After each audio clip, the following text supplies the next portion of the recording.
sahih dalam kitab Talkhis Al-Habir. Hadisnya sahih. Jadi kalau tak setuju dengan talqin, jangan buat talqin, tapi jangan ejek orang bertalqin. Kau mau talqin, silakan.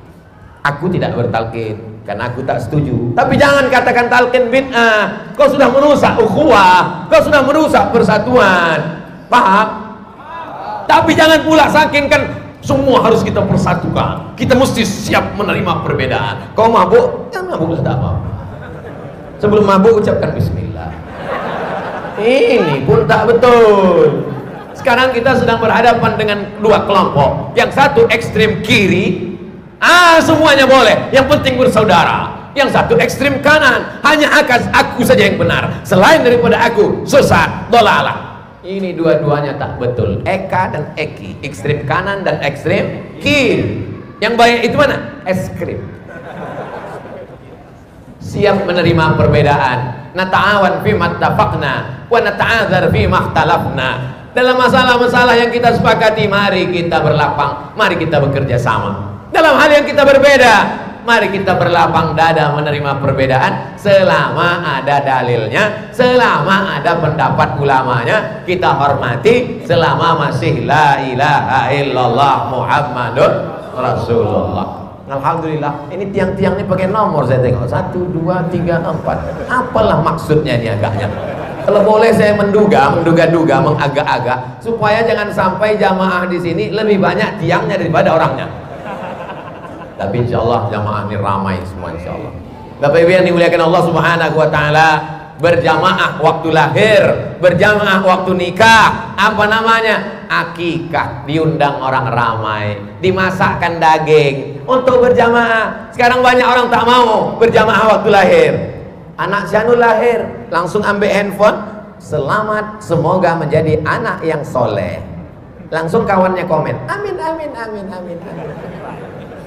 Berjamaah waktu nikah, kata Nabi, aulim walau wisyatin, buat walimah kenduri walaupun seekor kambing. Orang Arab kalau seekor kambing itu undangannya 10 orang.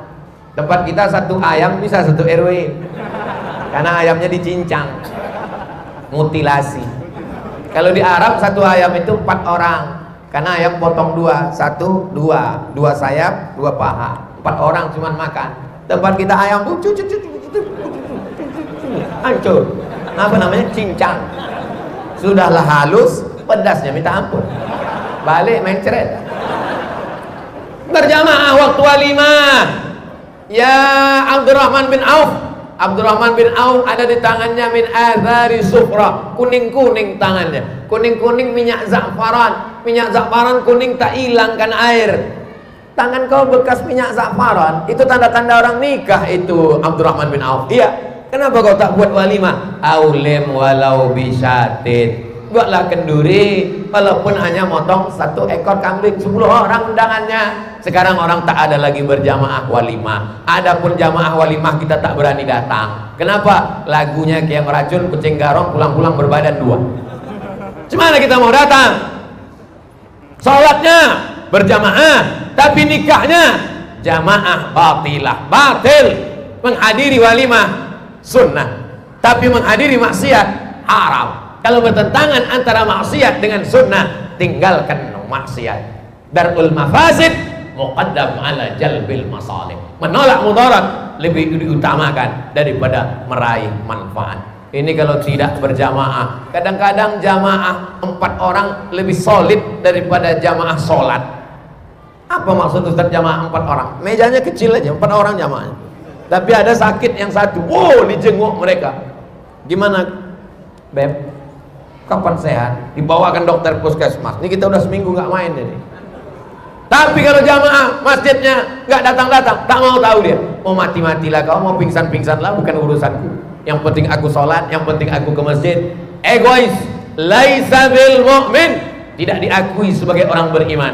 Siapa itu? Yabitu sab'ana, tidur dalam keadaan perut kenyang. Wajaruhu ila jabbihi ja'i'un, tetangga di sebelah rumahnya kelaparan. Tak mau tahu dia, tetangga di sebelah rumahnya kelaparan. Yang penting anakku tak apa-apa, yang penting biniku, adapun anak orang lain bukan urusan. Pak Haji, itu anak tetangga Pak Haji dibawa orang naik sepeda motor. Gak apa-apa, biarlah situ. mau mati-mati di situ, bukan urusan saya. Nanti kalau saya tegur, saya mengganggu privasi dia, bukan urusan saya. Padahal dalam Islam 40 rumah ke depan, 40 rumah ke belakang, 40 rumah ke kiri, 40 rumah ke kanan. Begitu kata Imam Sufyan Az-Tsauri, kita akan diminta tanggung jawab lapar mereka. Zaman dulu kalau kita bertamu 40-40, Assalamualaikum, Waalaikumsalam. Sekarang bertamu kita, Assalamualaikum, keluar anjing herdernya.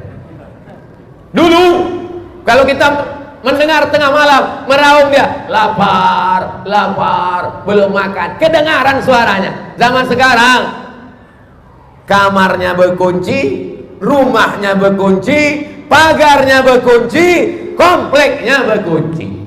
Mati tak ada yang tahu. Ketahuannya jenazahnya membusuk, masuk berita, barulah ketahuan dia sudah mati. Siapa lu, siapa gua, la salam wala kalam, hidup sendiri, mati sendiri, tak mau tahu. Ini bukan ajaran Islam. Dalam Islam kita berjumpa 5 kali sehari. Subuh, oh masih ada. Zuhur, oh masih ada. Maghrib, Assalamualaikum warahmatullah, oh masih ada. Isya, Assalamualaikum warahmatullah, oh masih ada. 2 kali tak nampak, datang ke rumah, Assalamualaikum, Waalaikumsalam. Kau kenapa tak nampak? Aku keluar kota. Oh, kirim-kirimlah di grup, jangan diam-diam aja. Kau kemana rupanya? Ke rumah bini muda. Oh, patutlah. Dulu orang kalau tidak ke masjid sakit, kalau tak ke masjid musafir. Sekarang si anu kenapa tak ke masjid lagi? Rezekinya udah lancar Pak Ustaz. Begitu rezeki lancar mulai tak ke masjid. Lama-lama tak sholat 5 waktu, lama-lama tidak sholat Jumat, lama-lama datang ke masjid cuman Idul Fitri, Idul Adha, itu pun masbuk pula. Idul Adha datang cuman bawa kupon untuk mengambil daging kurban. Musibah sedang terjadi. La yusikanna ayyab'atsallahu 'alaikum iqaban. Kalau kalian meninggalkan jamaah, dikhawatirkan akan datang hukuman. Ketika hukuman datang, summa tad'u lahu, kamu berdoa, fala yustajabu lakum, doa kamu tak dikabulkan Allah Subhanahu wa taala. Ada penggalangan dana. Penggalangan dana. Judul lagu kita ya dana ya dana.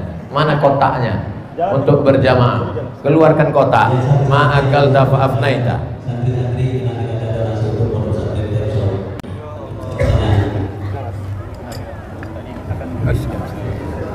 Bismillah.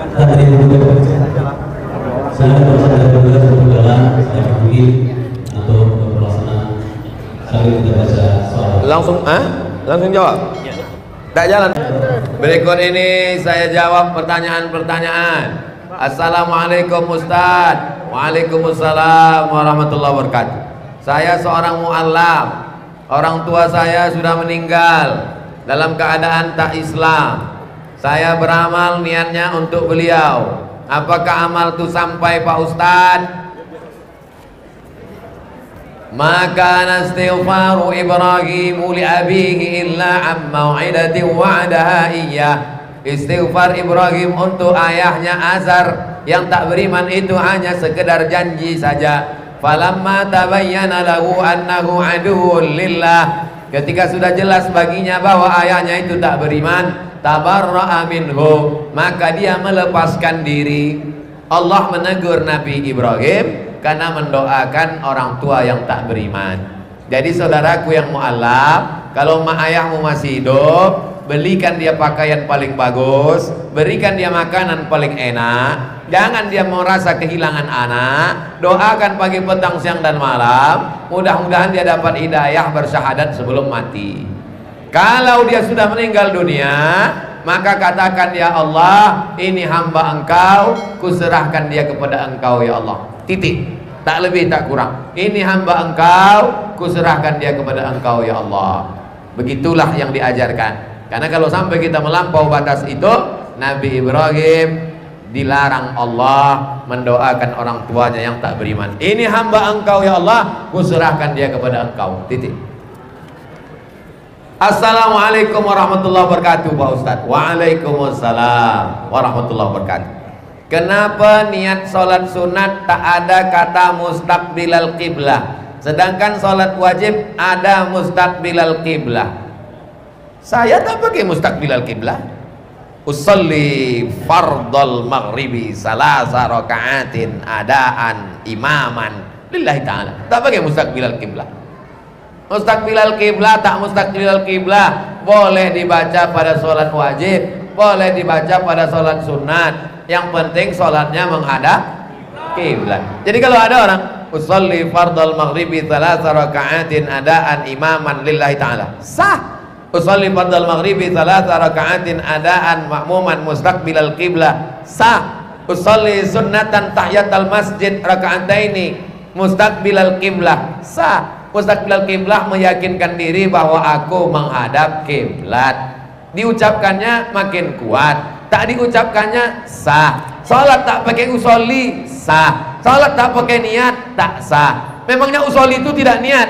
Usolli itu melafazkan niat. Niat itu letaknya dalam hati, tak berbunyi, tak bersuara. Tapi kalau kita tidak lafazkan usolli, hati kita berkata-kata Allahu Akbar. Salat maghrib apa salat isya? 3 rakaat atau 4 rakaat? Jamaah takdim, jamaah takhir apa jamaah takdim? Qasar untuk menghilangkan was-was. Usolli fardal maghribi. Berapa rakaat? 3 rakaat. Ada apa qadha? Adaan. Imam atau makmum? Makmuman. Menghadap kiblat atau menghadap mana? Mustaqbilal kiblat. Yang usolli bagus, yang tak usolli berniat dalam hati sah.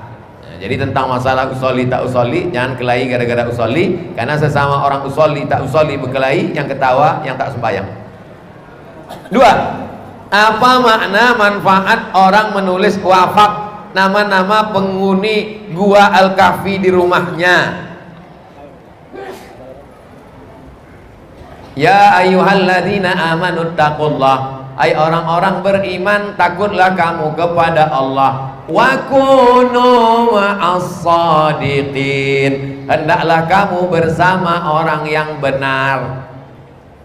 Tidak cukup hanya takwa kepada Allah. Ya ayyuhalladzina amanu taqullah, baca ujungnya wa kunu ma'as-shadiqin, hendaklah kamu bersama orang yang benar. Syekh Abdul Qadir Jilani orang benar, Bahauddin Naqsyabandi orang benar, Abul Hasan Asy-Syadzili orang benar, Ahmad At-Tijani orang benar, para habaib orang benar, orang Ashabul Kahfi orang benar. Siapa yang mengatakan Ashabul Kahfi itu orang benar? Baca dalam surat Al-Kahfi, innahum fityatun amanu bi rabbihim wa zidnahum huda. Mereka anak-anak muda yang beriman kepada Allah, kami tambah hidayah kepada mereka. Assalamualaikum Ustaz. Waalaikumsalam warahmatullahi wabarakatuh. Semoga kita dalam lindungan Allah SWT. Amin. Bolehkah memotong kuku selama dalam masa nifas, sementara kuku sudah mulai panjang dan masa nifas lama, lebih kurang 1 bulan, nifas 40 hari. Kalau 40 hari tak berhenti juga, tambah 10 lagi. Malam mazhab Syafi'i nifas paling lama 60 hari. Lewat 60 hari tak berhenti, maka tetap sholat, tetap puasa, namanya istihadah. Saya ulang sekali lagi, nifas 40 hari tak berhenti, 60 hari. Lewat 60 hari tak berhenti, tetap sholat, tetap puasa, namanya istihadah. Syaratnya kalau dia berwudu setelah azan, Allahu Akbar, Allahu Akbar, berwudu, maaf cakap pakai pembalut, sholatlah. Jangan berwudu sebelum azan, karena menetes darahnya batal. Ini hukum tentang istihadah. Bagaimana dengan rambut dan kuku? Kalau dia keramas, rambutnya gugur, tak perlu rambut gugur itu dikumpulkannya, karena itu macam sampah saja. Tapi untuk memotong, tahan dulu, jangan potong rambut. Kalau rambut iyalah Pak Ustadz, tapi kalau kuku nih Pak Ustadz, kuku sudah mulai memanjang, al-khuruju minal khilafi aula. Sebagian mengatakan kalau dipotong kukunya mesti disimpan, dibawanya waktu mandi besar. Sebagian mengatakan kalau sudah lebih dari batas wajar, maka dia sama dengan sampah yang mesti dibuang. Sebagian pendapat mengatakan maka kalau dia putus, bengkok, patah, tak perlu disimpan. 3 pendapat. Pendapat pertama, kalau dipotong, disimpan, nanti dibawa mandi waktu mandi besar, habis itu dibuang, ditanam ke tanah atau dibuang ke tong sampah. Yang kedua, kalau dia lebih dari batas kewajaran, dipotong karena dia sudah dianggap sebagai sampah berlebih. Yang ketiga, Kalau dia putus atau dia bengkok atau dia patah, maka tidak disimpan, tidak dia bawa mandi. Waktu dia mandi nanti mandi nifas, sudah dianggap boleh dipakai. Pendapat mana yang mau diyakini dari ketiga pendapat tadi? Wallahu a'lam bishawab. Ustadz Abdul Somad yang berbahagia, jarang-jarang orang membuat kalimat macam ini. Ini doa nih, amin. Apa hukumnya dalam pemilihan umum orang milih karena mendapatkan uang? Lama lagi 2024. Kenapa ditanya sekarang? Nanti 2024 akan ada pemilu serentak. Kalau pola calonnya dari pusat sampai daerah menggunakan sistem uang, sepaket capres calon DPR RI, DPR provinsi, apa mungkin pemilik modal kuasai negeri? Seperti jatuhnya tetangga kita termasuk pencerahannya. Tolong Pak Ustadz, man ghasyana falaisa minna. Siapa yang menipu kita maka bukan golongan kita. Baik karena sogok, maka ar-rashi wal murtashi la'ana Rasulullah SAW ar-rashi wal murtashi. Rasul SAW melaknat orang yang menyogok, orang yang menerima sogok. Kalau ada orang ngasih 5.000 jangan terima, 50.000 jangan, 5 juta istikharah. Ambil uangnya, jangan coblos orangnya. Setuju? Oh, berarti Ustadz ini banyak juga dapat duit dari pilkada-pilkada. Nggak, jangan kalian ambil duitnya. Jangan kasih makan anak atas duit subhat haram, rusak otaknya. Nasihatin, ubun-ubun, kazibatin, pembohong, khati'atin, penipu, buat dosa. Ubun-ubun, kenapa otaknya kotor? Karena darah dari jantung naik ke otak. Kenapa darahnya kotor? Karena nasi, dari sepiring nasi setetes darah dari duit haram. Jangan kasih anak bini duit haram syubhat. Kalau dapat juga Pak Ustadz balikkan. Jangan beli suara kami dengan harga 50.000 ini, karena harga kami lebih mahal daripada ini. Tak bisa saya nolak Pak Ustadz, segan saya nolak. Ambil, serahkan ke pembangunan tahfiz Quran. Mudah-mudahan apa pula berkah. Mudah-mudahan selesai bangunannya, berkahnya tak tahu kita. Amal syariat hendak ke surga, amal hakikat mengenal diri kita. Janganlah bangga ilmu yang ada, barulah bertambah ilmu di dada. Mohon penjelasan Pak Ustadz. Tegak, ruku, sujud, tasyahud, i'tidal, salam, syariat. Hakikatnya tak putus mengingat Allah. La ilaha illallah, la ilaha illallah, la ilaha illallah. Ada zikir ismu zat Allah, Allah, Allah, Allah, Allah, Allah, Allah, Allah, Allah, Allah, Allah, Allah. Ada zikir napas, tarik, hembus Allah, tarik Allah, hembus Allah, tarik Allah, hembus Allah. Kalau tak putus 24.000 sehari semalam. Tak putus. Asal lupa ingat balik, asal lupa ingat balik. Hakikatnya adalah mengingat Allah. Tapi jangan dibalik. Kalau sudah berzikir tak sembahyang lagi. Tak betul. Kau tak sembahyang. Kalian sembahyang cuma 5 menit. Aku sembahyangku sembahyang daim, tak putus. Sembahyang kalian di masjid itu sembahyang kulit-kulit aja, itu syariat tuh. Aku udah sampai kepada hakikat. As-syari'atu bila haqiqatin batilah, wal haqiqatu bila syari'atin atilah. Khalifah-khalifah, mursyid-mursyid tarekat Naqsabandiyah. Kemarin saya ditanya, Ustadz, katanya orang tarekat Naqsabandiyah tak baca Quran. Kau dari mana dapat? Pergi kalian ke Kudus. Di Kudus ada namanya sekolah Yambuk Al-Quran, mata air Al-Quran. Qiraat bersanad sampai ke Nabi. Nama syekhnya dulu Mbah Arwani, Kiai Haji Syekh Arwani. Syekh Arwani hafal Quran, punya pondok tahfiz Quran, dan dia mursyid tarekat Naqsabandiyah. Pergi ke Turki, ada sekolah Sulaimaniyah. Sulaimaniyah ini sampai ke Eropa, sampai ke Amerika, sampai ke Afrika. Sampai bulan yang lalu saya meletakkan batu pertama Sulaimaniyah di Pematang Siantar. Hafal Quran, namanya Syekh Sulaiman Helmi Tunuhan dari Turki. Hafal Quran, ahli qiraat, mursyid tarekat Naqsabandiyah. Salat berjamaah. Tapi di kampung kami ada orang tarekat tak salat dan tidak pula baca Quran. Berarti dia bukan orang Naqsabandiyah. Orang mana? Orang kampung kau lah.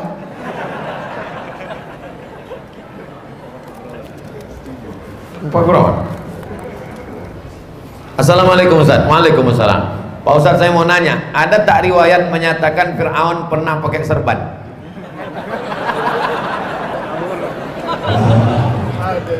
Sekarang saya tunjukkan gambar Fir'aun ya. Kalian yang punya handphone bisa buka www.google.com. Tulis itu Fir'aun pakai huruf Arab, Fa, Ra, Ain, Waw, Nun. Yang belum bisa tulis Arab berarti handphonenya belum hijrah. Nampak gambar Fir'aun? Tuh gambar Fir'aun. Fir'aun tuh topinya. Tak ada Fir'aun pakai sorban. Itu topi Fir'aun. Itu aja Fir'aun mumi. Ada Fir'aun pakai sorban. Ada Fir'aun. Yang Fir'aun pakai sorban tuh Fir'aun yang udah dapat hidayah. Dah jelas. Terakhir, saking tak adanya lagi kertas. Oh, ada lagi. Oke.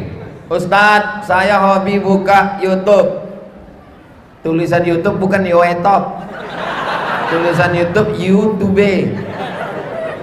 Anak geram dan marah Ustadz dibilang bohong, sesat oleh firqah itu. Apa perlu anak one by one? Tolong pencerahannya Ustadz. Kalau perbuatan antum dibid'ahkan orang, Maulid Nabi bid'ah, Isra Mi'raj bid'ah, Khuruj bid'ah, Talqin bid'ah, Tarikat bid'ah, Besuluk bid'ah, jangan lawan pakai dalil, karena masing-masing punya kitab. Kalau mau kuat suara, maka suara yang punya mikrofon lah yang paling kuat. Kalau mau kuat-kuatan di medsos, maka yang punya channel YouTube lah yang paling kuat. Lalu bagaimana sikap kami Pak Ustadz? Buat saja Maulid bid'ah, Maulid bid'ah, Maulid bid'ah. Buat maulid 1 hari 3 kali sampai akhirnya dia capek. Bid'ah, bid'ah. Khuruj bid'ah, Khuruj bid'ah, 3 hari bid'ah, 4 bulan bid'ah. 2 gendang ya. Kita capek, dia menang. Dia capek, kita menang. Jelas? Saya ingin bertanya Ustadz, kalau 2 orang tetangga dekat saling memusuhi, yang satu merasa tak pernah buat salah, maka tak perlu minta maaf, membiarkan berlarut-larut sebab yang satunya selalu menyebarkan aib. Bagaimana mendamaikan keduanya agar kembali rukun? Sebagai pihak lain, kalau sudah mengajak perbaikan sudah cukup, saya dilakukan. Saya difitnah orang. Saya tidak mau datang ke rumahnya, karena kalau saya datang ke rumahnya nanti dikatakan saya melabrak, dan saya tidak juga mau dia panggil dia ke rumah saya. Nanti kalau saya panggil ke rumah saya, berarti saya sok gila hormat, sok hebat. Jadi bagaimana? Cari mediator, orang penengah yang tidak berpihak ke dia, yang ke kita. Bisa ke tokoh masyarakat, bisa ke alim ulama. Assalamualaikum Pak. Waalaikumsalam. Bapak ini kan tokoh yang dicari-cari di sini, di samping tokoh emas, tokoh bangunan. Ini orang ini memfitnah aku. Tolong hubungi dia. Aku siap. Aku ikut jadwal dia. Telepon dia. Assalamualaikum. Waalaikumsalam. Ini Ustaz Somad mau ngajak tabayun. Bisa nggak? Nggak ada waktu, sibuk. Padahal kalau cerita sibuk, aku lebih sibuk lagi. Tak bisa sekali, 2 kali. Hubungi lagi. Bisa apa tidak? Bisa. Tanggal berapa? Tanggal sekian. Jam berapa? Jam 8 pagi. Datang saya jam 8 pagi. Tidak bawa orang, tak bawa pengawal, sendiri datang. Gitu kalau kita mau berdamai. Ini bukan mau kelahi. Datang, tunggu jam 8. Mana orangnya Pak? Telepon. Assalamualaikum. Waalaikumsalam. Ini Ustaz Somad udah datang. Gak perlu jumpa sama Somad. Kalau udah 2 kali dia tidak juga berhenti, baru kita bertindak. Buat pernyataan. Kalau kau tetap memfitnah aku juga lagi, ku BAP kau ke Polda. Maaf ada, tapi hukum juga ada. As-sinnu bis-sinni. Kalau dipatahkannya gigimu, patahkan juga gigi dia. Al-ainu bil-aini. Kalau dicucuknya matamu, cucuk juga mata dia. An-nafsu bin-nafsi. Dihilangkannya nyawamu, hilangkan juga nyawa dia. Faman afa wa aslaha. Siapa yang mau memaafkan? Tapi kadang kalau kita maafkan, dipijak orang kepala kita. Ada orang barat membuat percobaan. Satu orang artis mencoba untuk diam. Diam aja. Pertama orang memegang pipinya, membelai rambutnya. Lama-lama mulai orang mencubit, menarik rambut. Lama-lama ditolak orang. Artinya kalau kita diam, lama-lama kita dipijak orang. Maka dalam Islam ada akhlak, ada maaf, ada tabayun, tapi juga dalam Islam ada hukum, ada halal, ada haram, ada wajib, ada sunat, ada hukum hudud, ada hukum takzir, ada hukum qisas. Belajar fikih. Nah, ini penting supaya kita tidak diinjak-injak orang kehormatan kita. Perbuatan yang paling baik adalah antuslihu bainal akhawain, mendamaikan dua orang saudara. Innamal mu'minuna ikhwah fa aslihu baina akhawaikum. Sesungguhnya orang beriman itu bersaudara, damaikanlah di antara saudaramu yang berkelahi. Itu tadi langkah-langkahnya yang seperti sudah saya sampaikan. Assalamualaikum Ustaz. Waalaikumsalam. Mohon pencerahannya Ustaz. Berarti berawan. Bagaimana hukumnya istri menggugat suami karena suami sudah beberapa kali selingkuh, sudah dimaafkan berulang kali, suami tak juga pernah menyesal dan tak pernah minta maaf, berarti ini layang-layang putus. Nasibnya macam Kinan. Perempuan kalau sampai dia minta cerai, bergoncang tiang aras. Laki tadi baik, pergi ke masjid, pakai sorban, berjenggot, pakai jubah. Ceraikan aku bang, gaya kau jadul, nggak modis, ketinggalan zaman, bergoncang tiang aras. Tapi kalau laki-laki tadi mabuk, sakau, selingkuh, jelek, hitam, hidup pula lagi. Sudah dikasih nasihat tak juga berubah. Kalau diadukannya ke pengadilan, digugatnya, jangankan tiang aras, tiang listrik pun tak goncang. Cepat-cepat lepaskan dari ikatan si Fir'aun satu. Tak ada gunanya. Hidup singkat, tapi prosesnya panjang. Jangan langsung begitu. Panggil dulu wali. Siapa wali ibu? Siapa wali kalian perempuan? Ayah atau abang, adik laki-laki, abang ayah, adik ayah. Kumpulkan wali ini, panggil dia. Setan sini kau.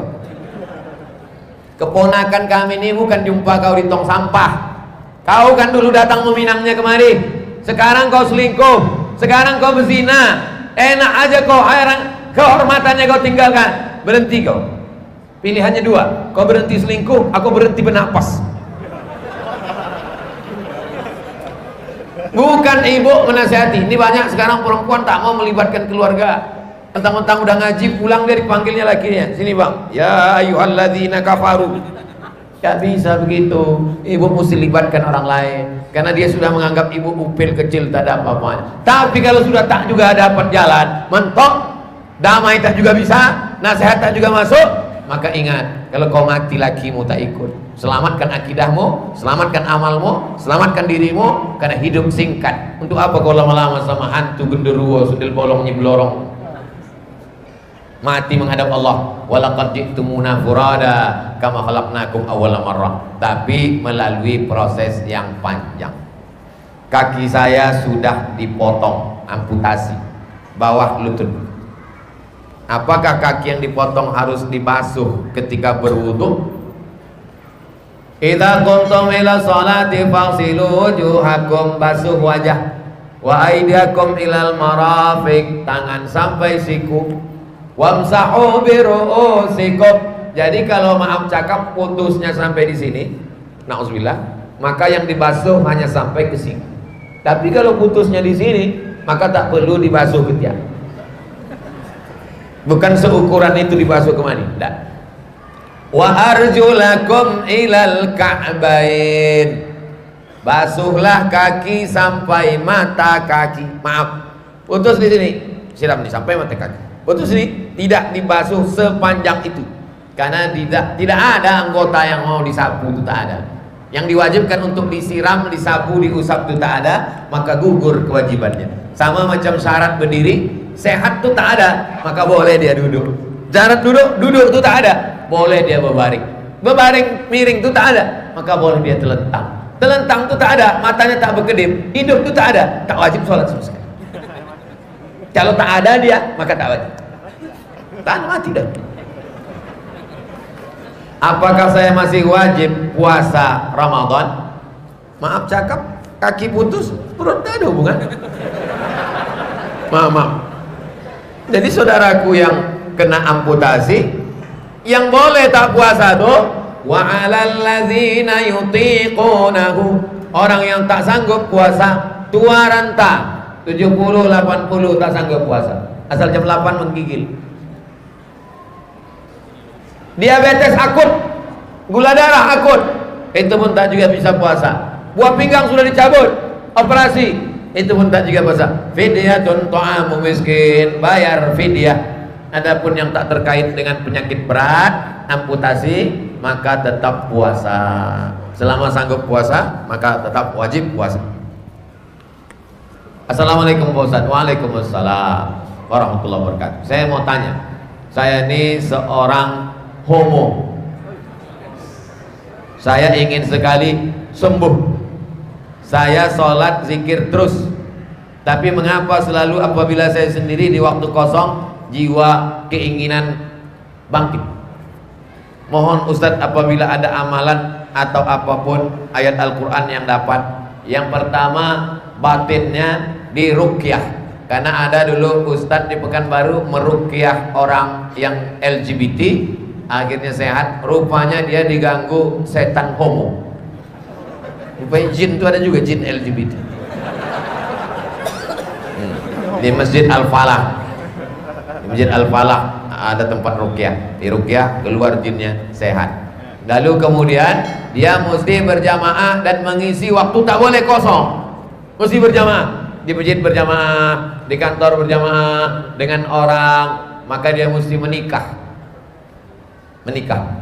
supaya disembuhkan. Terus pengajian, terus disehatkan, mengubah pola hidup, tinggalkan pergaulan, grup-grup, chat-chat, kawan-kawan yang LGBT, yang homo-homo nih, dan ini menular.